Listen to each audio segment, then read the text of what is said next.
Some people think I am a terrible mom because of my decision, while some think that I am brave and confident.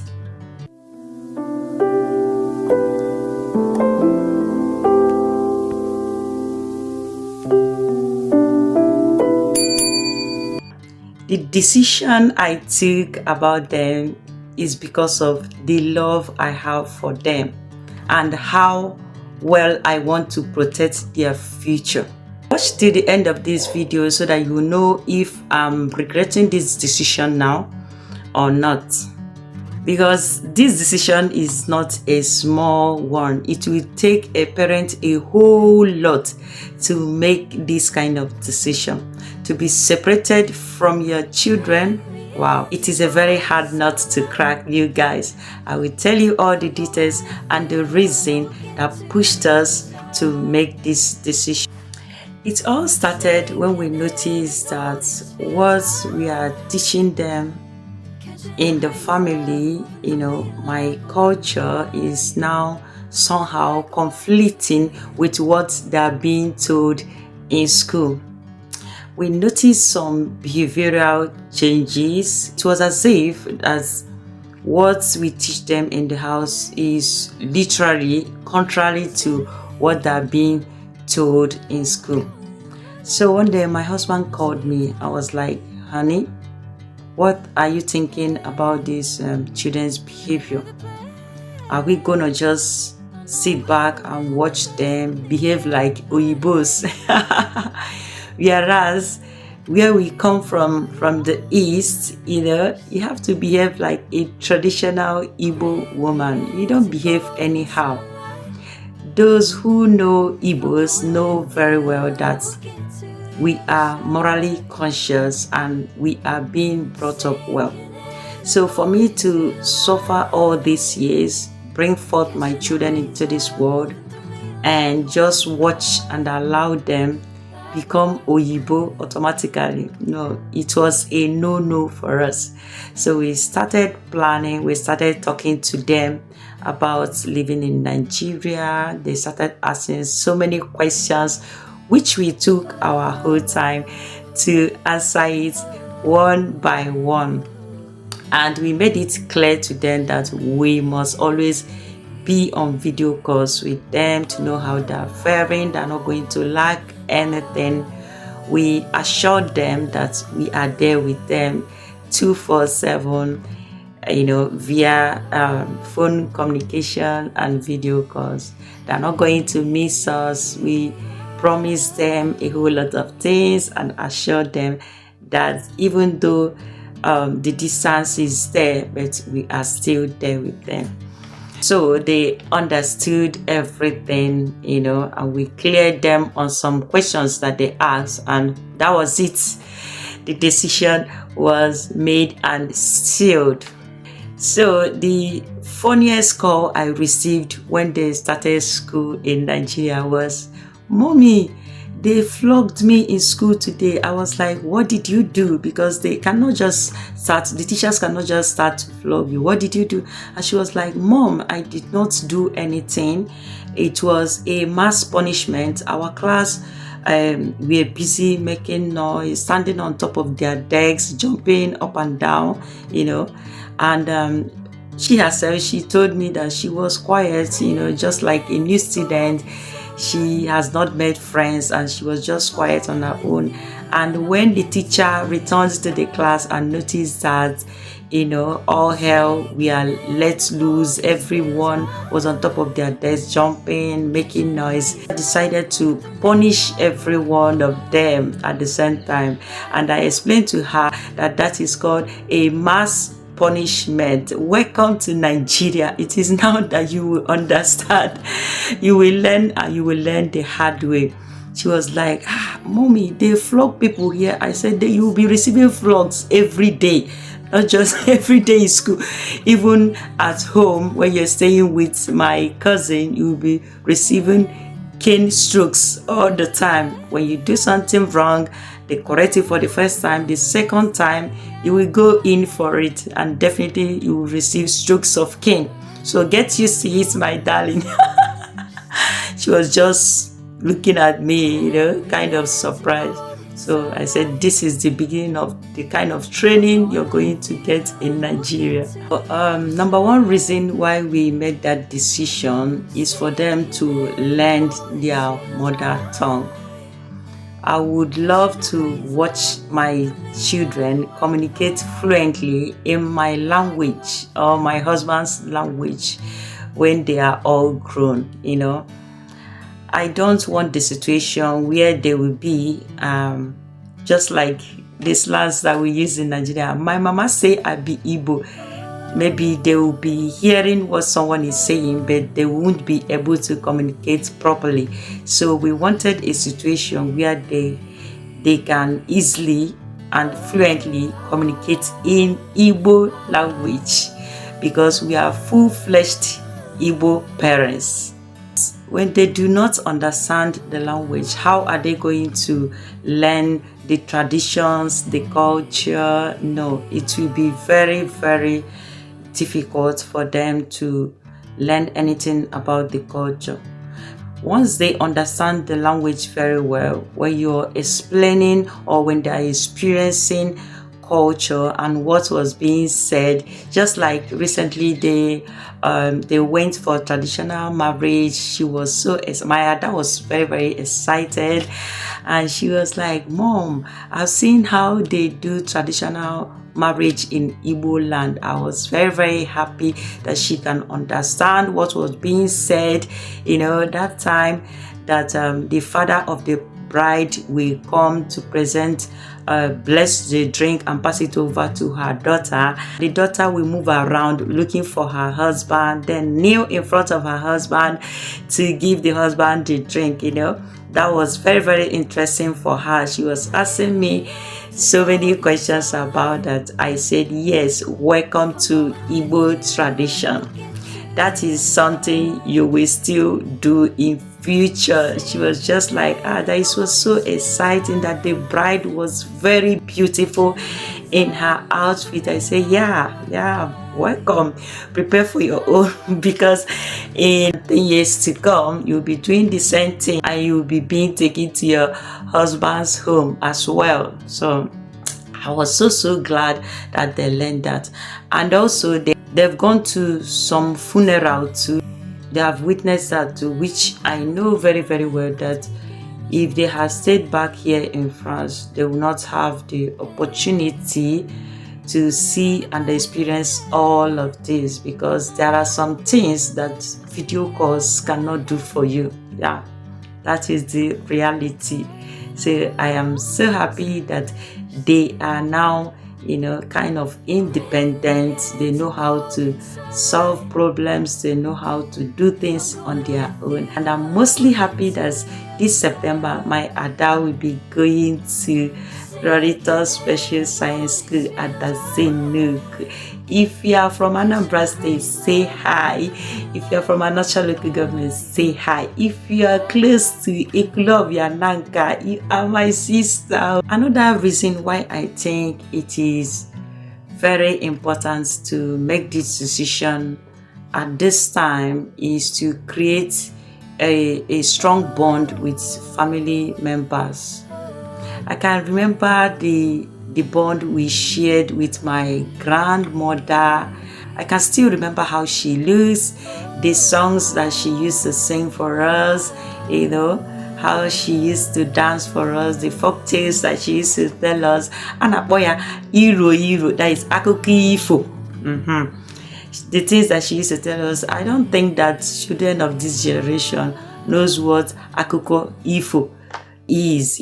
I don't really think that they know what it is, but I'll try as much as I can to tell my children, stories, Igbo folktale stories.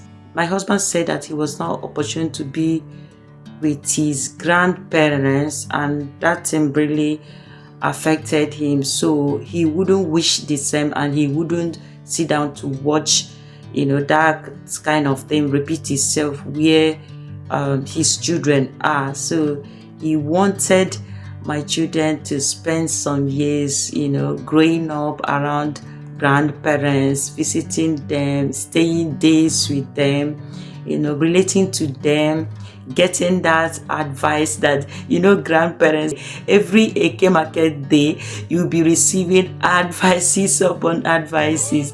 They are just very good at that. And my mom, you will receive advice.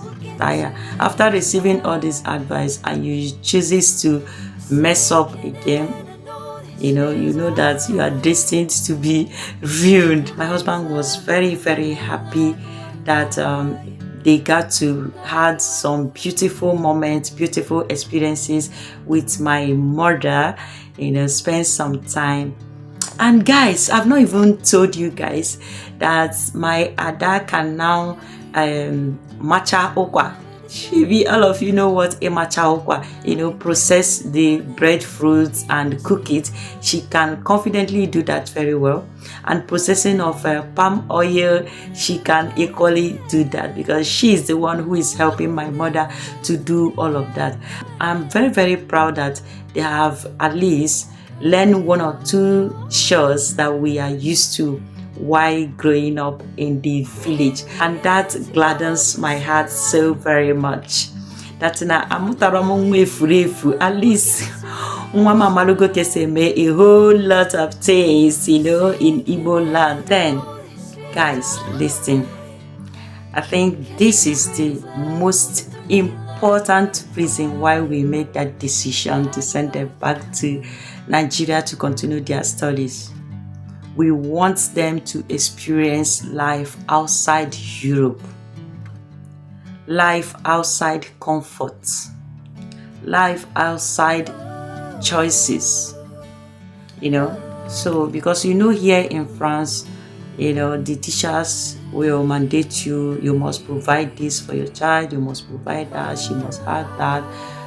To an extent that they can even come and check her toys, whether you buy this or buy that, and all of that prognosing, but right there in Nigeria, they have understood that, everything you want must not be provided to you at that particular time you want it, or even not given to you at all.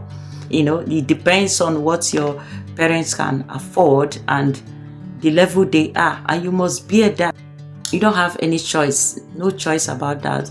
We are going to give you what we have at the moment, and you don't have so much choices to select dishes that you want to eat this, that you don't have that, and you have the opportunity to refer to your teacher that this was not provided at home, this was not given to you. All those things are gone, Now they know how to manage things. When there is no food, this is what we have to manage, and I'm so happy that they are fully adapted.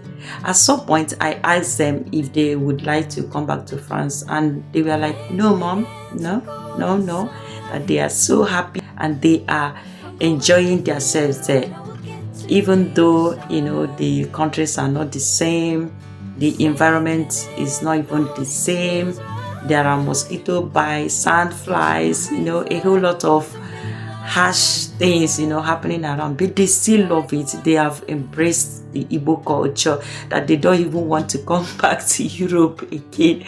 So that is it, guys. They have learned how to live, and survive without having everything that they need at the moment, and without having so many choices. They have embraced Igbo dishes. Like when they were in France, they don't know what is called onubu soup, they don't know ora soup, they don't know okwa, they don't know a whole lot of things, ofaku, they don't really know all of this. But if you see where my children are enjoying onubu soup now, and when they moved newly to Nigeria, I had that complaint a lot of times where my auntie will call and be complaining that my second daughter is not eating onubu soup, and when they made ora soup, she was equally afraid to eat the food. She was like, that is it not that bitter soup that they made the other time that she's not eating, so she learned the hard way. Instead of pampering her, so I instructed them to just allow her so that hunger will wire her for a while. No be person go tell her to eat whatever that is being provided for her. So she did that a couple of months, but I am so glad that they can eat swallow with any soup that is available. They have really adapted, and educationally they have adapted so well. In one of my biggest fears those years, at the time when we were making that decision, was that the educational system here is quite different from what we have in Nigeria. Talking about the language, we speak French here, but in Nigeria they speak English. So that was one of my biggest fears. How are they going to cope in the class? How are they going to understand what the teacher will be teaching? How are they going to read? And guys, I was so amazed and surprised that within few months of starting school, my children were able to read English, understand English, and they coped very, very fast. And I've not even announced to you guys that my Ada is always fond of taking first position, second position, third position in the class. Someone who came from a totally different educational background, who can barely speak English. She's now the one taking first, second, and third position in the class. That girl, that brain. Why my second daughter is struggling and coping, she will be like, she took the 10th position, 11th position, but my Ada, that one now fire brain. She just caught up so easily and adapted immediately without wasting time, and I thank God for that, and I'm very happy. So another reason why we decided to make this decision is to keep my heritage alive, at least in the next generation to come. I am very, very assured that my grandchildren will know who they are and where they are coming from. Everything I've taught my children back home, everything they are learning now in Nigeria, and everything they have learned already will be passed down to the next generation. So by so doing, I have kept my heritage, my culture, my tradition, my name alive to the next generation, and even next 10th generation coming, because this is how they will continue to pass it on and on and on and on. So I am very, very proud about that. Some people might ask, emotionally, how was I able to handle this? Because it is not easy to separate a mom from her own children. It is very, very difficult psychologically and emotionally, both for the mother and the children as well. So when they were preparing to go to the airport, I was just controlling my emotions. I would go and hide and cry and clean my eyes and be like, comforting them, because I wouldn't like them to know that I am crying or see me crying. I felt really bad, but my focus was just what I'm trying to protect and the best I want for them to be in life. I wouldn't like to bring forth children that I got caught in one thing or the other, say that they are not good at that, they are not good at this, they don't know how to do this, they don't know how to do that, they cannot even, speak their language and all of that. So I needed to put everything I know inside of them. So psychologically, I was fighting that, and then themselves, I was encouraging them. I said, no tears, I don't want to see anybody's tears. It is for your good and for my good too. Just behave well and do everything you can to learn, and learn fast about the changes you're going to see there in Nigeria. So I was able to hold on to my emotions. I was able to control my psychology so that it won't bring me down, and I wouldn't like to see them cry either. So that was how we were able to, make it through. So surprised that they have developed resilience and confidence, unlike here where they are being pampered here and there. They will pamper them here, they will pamper them mostly in schools. They are just 100% reliable on their parents. But come on, this September my first girl will be going to boarding school where she will start her SS1. She has built that resilience. She has built that confidence. She can now think and solve some little problems on her own.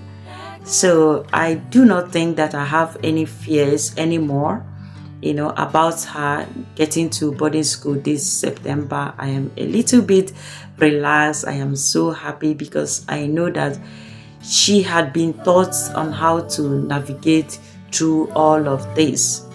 The challenges she's going to face in school, she has also learned how to handle bullies, because I used to ask her that question: is there anyone bullying you in school or in your class? She has told me so many times that there is nothing like that. She's not somebody that you can just play around with her, right? And she will be watching you and remain helpless or be helpless. No. I've built somebody in her who can stand up for her rights. Worst comes to worst, I've told her to report any bully to her teacher, and I know that the school authority will automatically act against that.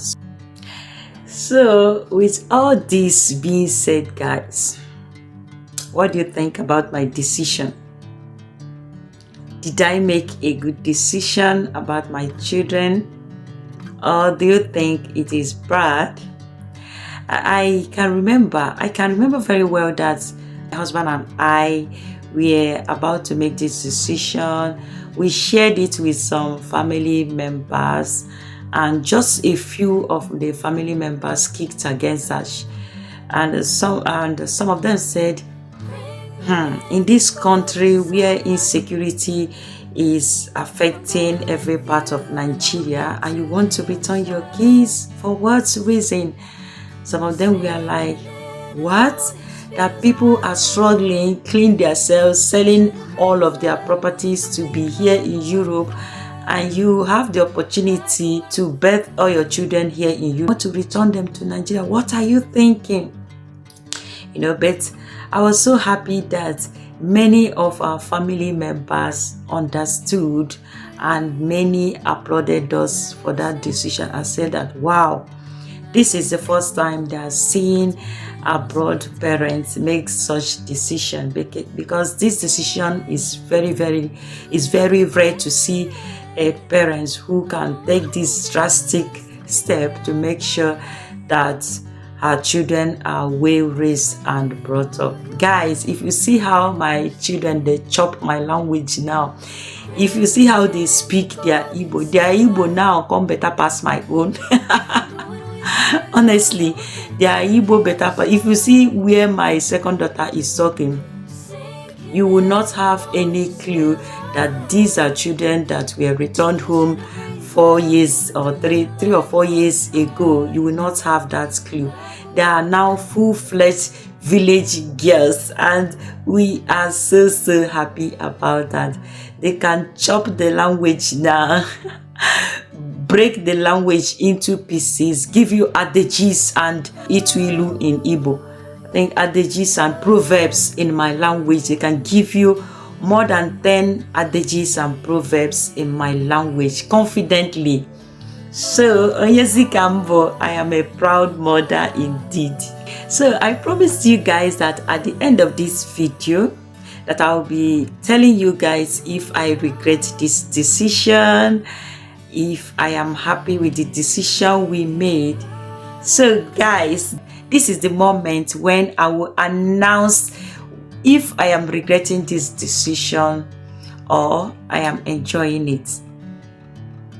friends, I am really enjoying this decision. As you can see from me, I am enjoying this decision, and I will do this over and over and over and over again. So by next year September, my third child will be joining them in Nigeria to continue her studies as well. This is how I'll be taking them home one after the other.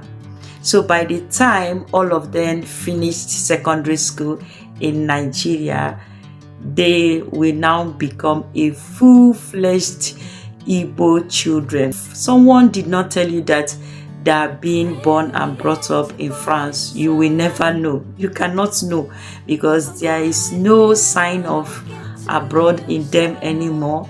There is no sign of French people in them anymore. They are now full-fledged Igbo village girls. So guys, if you fit put body for this one, do not hesitate. If you can make this decision, do not hesitate, because I've seen so many changes in their behavior. I've seen so many good, beautiful changes in their behavior, and I'm very, very super proud of them. I think I've discussed that with some of the parents here in France, and they were like, no, my wife will not allow that. My wife will not allow me to take my children to Nigeria. And I've discussed with so many moms too, and they were like, my husband will not allow me to take my children to Nigeria. Why some said, witches and wizard, witches and wizard will buy my children for me. Why some have the concern about their security. They were like, in this country where insecurity is all over the place, how are you trying to do this? I was like, that insecurity have not buyed every person there in Nigeria. People are still going about their businesses. You know, this is a risk that I have to take for my children. People are still living their life. People are still achieving things, doing their studies. You know, so I've handed over this decision to God, and I know that God will perfect it till the end. So they were like so surprised. They've not seen a parent here in Europe that took this kind of decision. So I was like, yeah, we are one of a kind. You have seen it now, and it's working for us. So do what works for you. And tell me in the comment section if you can be able to make this decision. If you're being given the opportunity to make this decision, will you consider it? Tell me in the comment section. And I will also want to know if your spouse agrees to this decision, if you want to take this decision. So this is my own life that I'm sharing with you guys. Everybody will definitely do what works for him or for her. This is August reality. See you in my next video, guys. Bye bye.